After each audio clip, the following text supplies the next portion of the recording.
Crimes ऐसे होते हैं जो इतने परफेक्ट होते हैं कि पुलिस भी कंफ्यूज हो जाती है। लेकिन हर परफेक्ट प्लान में एक छोटी सी गलती जरूर होती है। आज का केस एक ऐसे ही परफेक्ट क्राइम का है जो सिर्फ एक गलती की वजह से पकड़ा गया।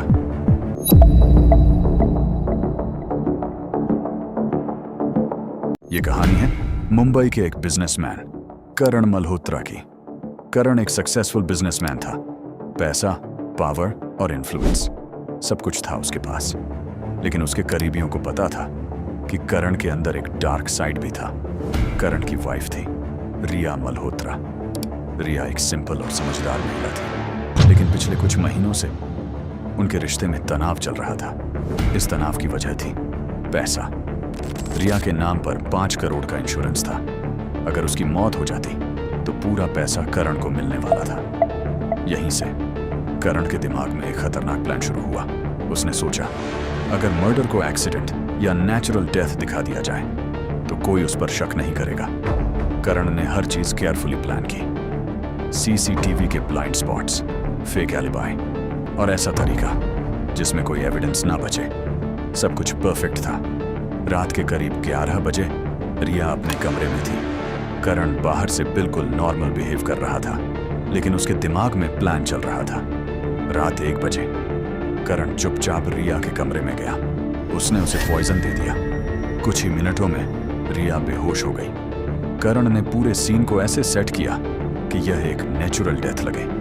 कमरे में कोई स्ट्रगल नहीं था, कोई निशान नहीं था। सब कुछ साफ और नॉर्मल था। अगली सुबह करण ने खुद पुलिस को कॉल किया। उसने कहा, मेरी वाइफ नहीं उठ रही। उसकी एक्टिंग इतनी रियल थी कि शुरू में किसी को शक नहीं हुआ। पुलिस मौके पर पहुंची और इन्वेस्टिगेशन शुरू हुई। पहली नजर में सब कुछ नॉर्मल लग रहा था, लेकिन पोस्टमार्टम रिपोर्ट में जहर की पुष्टि हो गई। अब यह साफ था कि यह एक मर्डर है। करण ने बताया कि वह रात को घर पर नहीं था। सीसीटीवी फुटेज भी यही दिखा रहा था। ऐसा लग रहा था कि करण के पास एक परफेक्ट अलिबी है। पुलिस पूरी तरह कंफ्यूज हो गई। मर्डर हुआ था, लेकिन कातिल कौन था?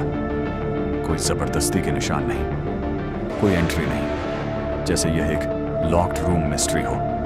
लेकिन तभी एक ऑफिसर को एक छोटी सी चीज अजीब लगी।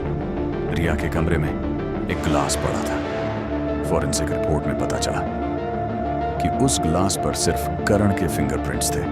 अब सवाल उठा, अगर करण घर पर नहीं था तो उसके फिंगरप्रिंट्स वहां कैसे आए? यहीं से इन्वेस्टिगेशन ने नया मोड़ लिया। पुलिस ने सीसीटीवी को फिर से ध्यान से चेक किया। इस बार उन्हें एक छोटी सी डिटेल मिली। बिल्डिंग में एक पुरानी सर्विस स्टायरकेस थी जो सीसीटीवी में कवर नहीं थी।